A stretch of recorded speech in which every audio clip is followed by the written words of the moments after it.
Panorama group, जो सोचता है वो करता है। चैम्बर ऑफ कॉमर्स के सभागार में कॉपी स्टेशनरी एसोसिएशन के तत्वावधान में आज प्रेस वार्ता का आयोजन किया गया है, जिसमें मुख्य रूप से हम लोग के बीच में विमल प्रकाश जी उपाध्यक्ष, दिव्य प्रकाश जी उपाध्यक्ष, महासचिव मनीष कुमार जी, कोषाध्यक्ष अजय कुमार जी, सचिव विनोद गुप्ता जी, अभिषेक कुमार जी, विकास भूषण जी, राजीव कुमार लोग इस प्रेस संवाददाता सम्मेलन में उपस्थित हैं।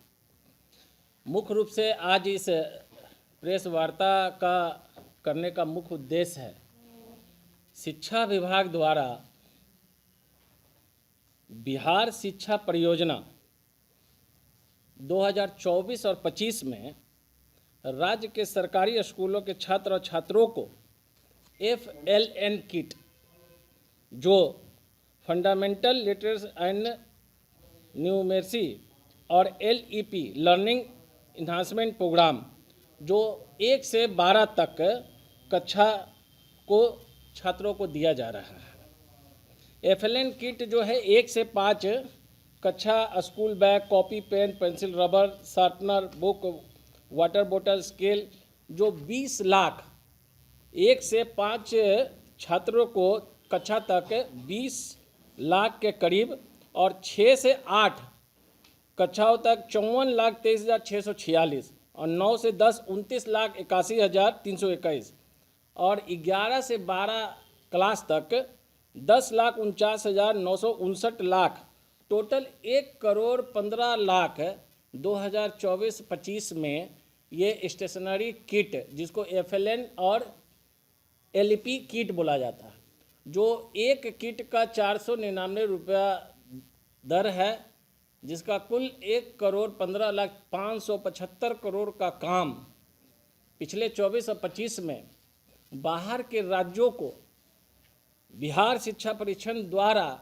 परियोजना द्वारा बाहर की कंपनियों को दिया गया, और उस कंपनी ने बाहर के कंपनी के माध्यम से किट बना करके, जिसकी वो किट गुणवत्ता कोई खास रहा नहीं, और 1,15,00,000 बच्चों को सप्लाई करने का काम किया गया, जिसके कारण बिहार में व्यावसायिक वर्ग, जो बिहार के 10,000 उद्यमी जो इसका मैन्युफैक्चरिंग करते हैं उसको, और साथ ही 38 जिला में 575 प्रखंडों में छोटे बड़े व्यवसायी कम से कम इससे प्रभावित हो गया, और साथ ही जो दुकानदार लोग जो हैं, वो जो मैन्युफैक्चर लोग यहाँ पे, वो हर एक कारखाना में 10 से 15 स्टाफ रखते हैं, जो 25-30 भी होते हैं।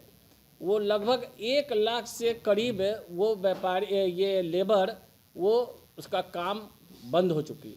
स्थिति है कि ये 1,15,00,000 बच्चों को जो सप्लाई करने के वजह से ये सारे कॉपी उद्योग और स्टेशनरी का वो काम ठप हो चुका, क्योंकि ये कॉपी स्टेशनरी एक छोटा जो क्लासमेट और नवनीत से हट करके जो सरकारी बच्चे लोग ही पढ़ते हैं, और ये छोटे दुकानदार लोग ही इसको उस बच्चे लोग को देने का काम किया जाता है, जो अभी 24-25 में वो बच्चे लोग लेने का काम नहीं किए, जिसके कारण छोटे व्यापारी लोग जितने भी थे वो सारे लोग अपनी दुकान बंद करने के कारागार में हैं।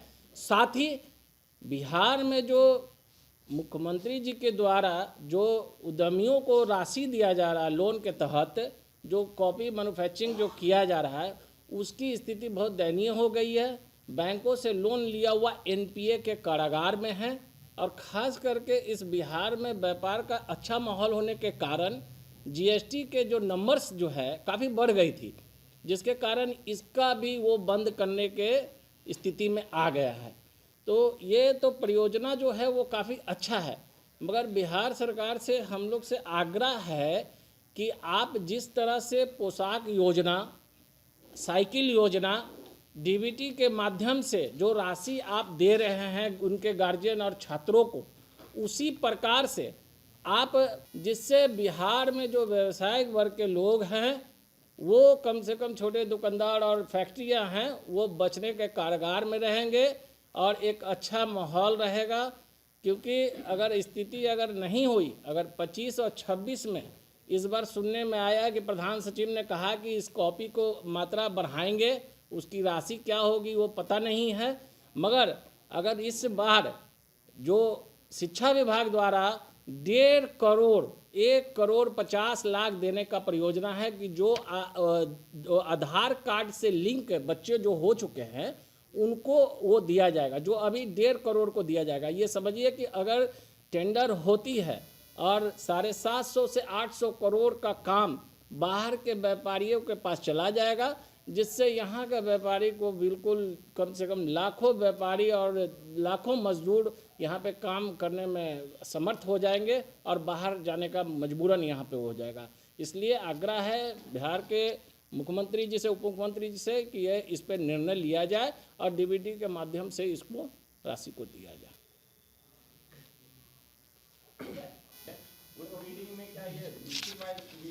नहीं, ऐसा कोई डिस्ट्रिक्ट इस बार जो 23 मुख्य रूप से के पाठक जी, हाँ एक मिनट, मुख्य रूप से के पाठक जी जो 23-24 में जो सप्लाई करने का जो था वो हो नहीं पाया था, वो 1 से 3 क्लास तक था।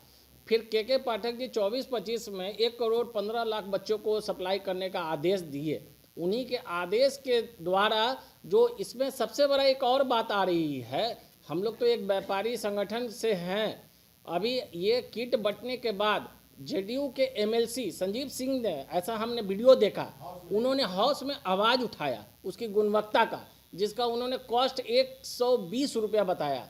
120 रुपया के हिसाब से जो 500 रुपया में दिया गया उसका 120 बताया गया। तो उन्होंने हाउस में भी ये बातें को रखने का काम किया गया। उसमें गुणवत्ता की भी जांच की प्रक्रिया होनी चाहिए, अन्यथा वो बैग का बहुत अच्छी स्थिति नहीं है। हम लोग का सीधा व्यापारी संगठन से मांग है कि आप डीबीटी के माध्यम से आप दीजिए और गार्जियन उनके और छात्र लोग अपने वहाँ प्रखंड में, पंचायत में जो दुकानें, जो छोटे दुकानदार जो खुले हुए हैं, जो उसको वो लोग लेने का काम करेंगे, अन्यथा वो बड़ा स्थिति खराब हो जाएगी। अगर कोई सवाल है आप लोग तो बताइए। आगे हम लोग का अगर सरकार अगर इस बात पे और शिक्षा मंत्री और प्रधान सचिव अगर बात को अगर समझेंगे और अगले बार अगर इस टेंडर की प्रक्रिया अगर हुई तो बिहार में सबसे बड़ा है कि ये दुकानदार जो जीएसटी जो लिए हुए हैं वो सिलेंडर करेंगे। और सबसे ज़्यादा चिंता के विषय है कि बैंक से जो लोन लिया हुआ जो राशि है वो एनपीए होने का कारगर होगा, अन्यथा फिर हम लोग धरना प्रदर्शन देने का काम करेंगे और जल्दी मुख्यमंत्री जी से, उप मुख्यमंत्री से हम लोग मिलकर के अपनी बातों को रखने का काम करेंगे। पनोरमा ग्रुप, जो सोचता है वो करता है। हजारों हजार की संख्या में पूरे बिहार में जो इस पेशा में लगे हुए लोग थे, स्टेशनरी का जो ट्रेडिंग करने वाले लोग थे, उनका काम अचानक से ठप हो गया। और यह पता लगने में कि आखिर ये समस्या का कारण क्या है, यह लगभग 1 साल लग गया। जब लोगों को पता लगा कि हमारा क्यों नहीं बिक रहा है, तो पता लगा कि स्कूल में किट के माध्यम से बिहार सरकार ने सारे बच्चों को किट उपलब्ध करा दिया, जिसमें कॉपी, किताब, स्टेशनरी था। पहले भी बहुत सारी चीज़ें दी जाती थी, लेकिन कॉपी नहीं दी जाती थी, स्टेशनरी नहीं दी जाती थी। और यहाँ जो कॉपी का निर्माण होता था, इस कार्य में हजारों हजार मतलब लाखों की संख्या में, बिहार के स्तर पर देखेंगे तो लाखों की संख्या में यहाँ इस कार्य में लगे, इस पेशा में लगे हुए लोग थे, उनका काम बंद हो गया।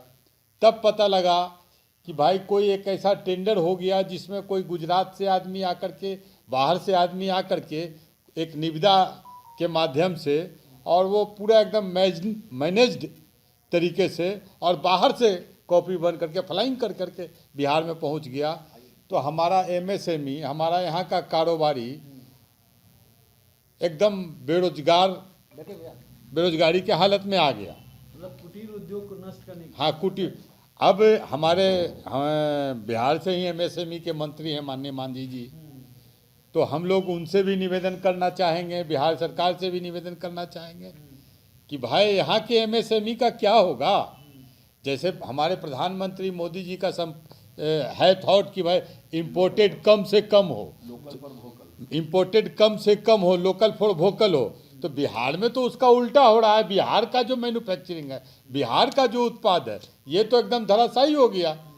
अब बाहर से फ्लाइंग करके आ रहा है, तो यहाँ जो लाखों लोग इस काम में लगे हुए हैं वो भूखमरी के कगार पर आ गए हैं।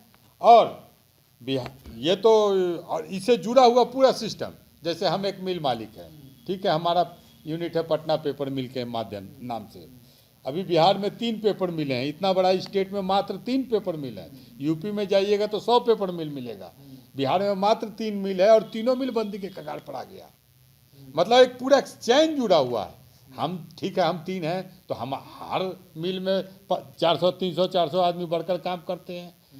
कॉपी मैन्युफैक्चरर हजारों हजार कारखाना पटना, सिर्फ शहर में, सिर्फ पटना में है, बाकी सारे डिस्ट्रिक्ट टाउन में है। तो हम सरकार से निवेदन करना चाहते हैं, आग्रह करना चाहते हैं। आपको बंदी का है होता है, मतलब आप कॉपी को बना तो फैक्ट, हम कॉपी नहीं बना रहे हैं। कॉपी बनाने वाले कागज परचेज करेंगे ना, कॉपी मैन्युफैक्चरर जो हैं वो कागज परचेज करेंगे ना। कितना का गिरावट देते हैं एक साल में? 90% का गिरावट है, 90% का गिरावट है, एकदम बंद के कगार पर है स्थिति। यहाँ जो हम लोगों का जीएसटी जो जा रहा था उसका 10% अभी जा रहा है। तो अभी ये सारी परिस्थितियां हैं। हम सरकार से निवेदन करना चाहेंगे कि डीबीटी के माध्यम से डायरेक्ट बेनिफिट ट्रांसफ़र, जैसे साइकिल के मामले में, पोशाक के मामले में सरकार के द्वारा पॉलिसी बनाई गई, उसी तरीके से कोई एक ये योजना अच्छी है, बच्चों को मुफ्त में देना। इससे इस बात का हम लोग बिहार सरकार का जो है सो की तारीफ करते हैं, लेकिन कैसे पहुँचे जिससे हमारा रोजगार भी नहीं बंद हो, मेरा व्यापार भी नहीं बंद हो, यहाँ का उद्यम, यहाँ का व्यापार भी चलता रहे, बच्चों को लाभ भी मिलता रहे, ऐसा पॉलिसी बनाना चाहिए। और इस पॉलिसी के क्रम में हम आग्रह करेंगे सरकार से कि डीबीटी के माध्यम से, डायरेक्ट बेनिफिट ट्रांसफ़र के माध्यम से अगर किया जाता है, जैसे साइकिल और पोशाक के मामले में किया जा रहा है, तो यहाँ का रोजी रोजगार चल पड़ेगा, नहीं तो बहुत बुरी स्थिति है।